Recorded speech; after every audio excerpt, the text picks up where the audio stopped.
आज मैं एक और क्वेश्चन लेके आई हूँ डेटा सफिशिएंसी का। चलिए उसे सॉल्व करते हैं। यहाँ पर क्वेश्चन में गिवन है 3000 नंबर ऑफ़ शेयर्स हैं जो कि एक्स वाई जेड में बांटना है। वाई को 1000 शेयर्स मिल गए हैं और एक्स को सबसे ज़्यादा नंबर ऑफ़ शेयर्स मिले और हमें जेड फाइंड आउट करना है। चलिए देखते हैं। तो आप यहाँ पर देख सकते हैं कि 3000 शेयर्स हैं एक्स वाई और जेड में हमें बांटना है। यहाँ पर दिया है वाई का नंबर ऑफ़ शेयर्स 1000 है और एक्स को हाईएस्ट नंबर ऑफ़ शेयर्स मिल गए हैं। अब हम स्टेटमेंट 1 को पढ़ते हैं।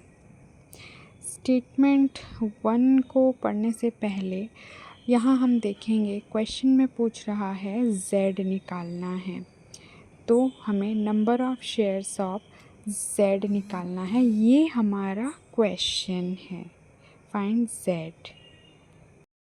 अब स्टेटमेंट 1 कह रहा है difference between number of shares received by x and y is 200। यानी कि हमें क्या करना है, यहाँ पर जो y और x का डिफरेंस है वो 200 है। मैंने x को पहले लिखा क्योंकि x highest number of shares रखता है, इसलिए x बड़ा है।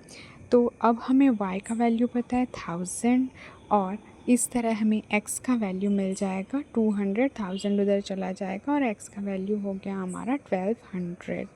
x का वैल्यू 1200 नंबर ऑफ़ शेयर्स। अगर हमें x पता चल गया, y पता चल गया तो z भी इजीली पता चल जाएगा।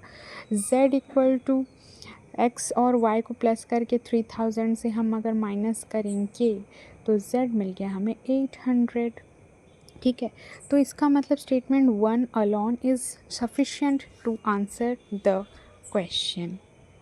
स्टेटमेंट 1 का यूज़ करके हमें आंसर मिल गया। अब स्टेटमेंट 2 का यूज़ करके हमें आंसर मिल रहा है कि नहीं देखेंगे।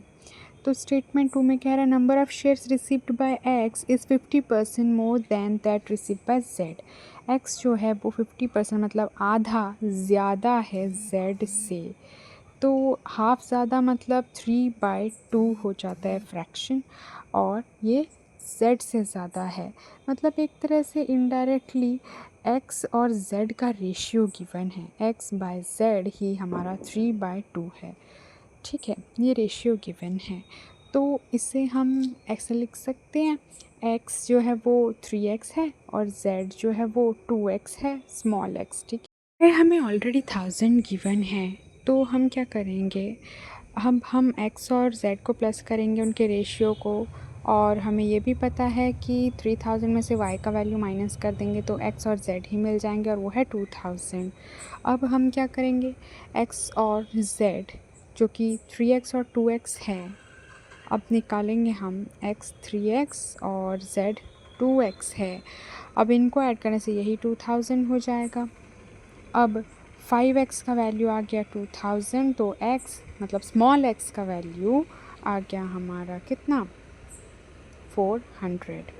ठीक है, स्मॉल x मिल गया तो अब z का शेयर मिल जाएगा। z तो 2x था, तो z इक्वल टू 2 इंटू 400 हमें मिल गया 800। तो इस तरह से सेकंड स्टेटमेंट का यूज़ करके भी हम आंसर निकाल सकते हैं। तो सिर्फ सेकंड स्टेटमेंट का यूज़ करके भी आंसर निकल सकता है। ठीक है, तो इससे हमें ये कंक्लूजन मिलता है कि अगर हमें ऑप्शन क्लिक करना है तो हम क्लिक करेंगे the data either in statement 1 alone और in statement 2 alone is sufficient to answer the question.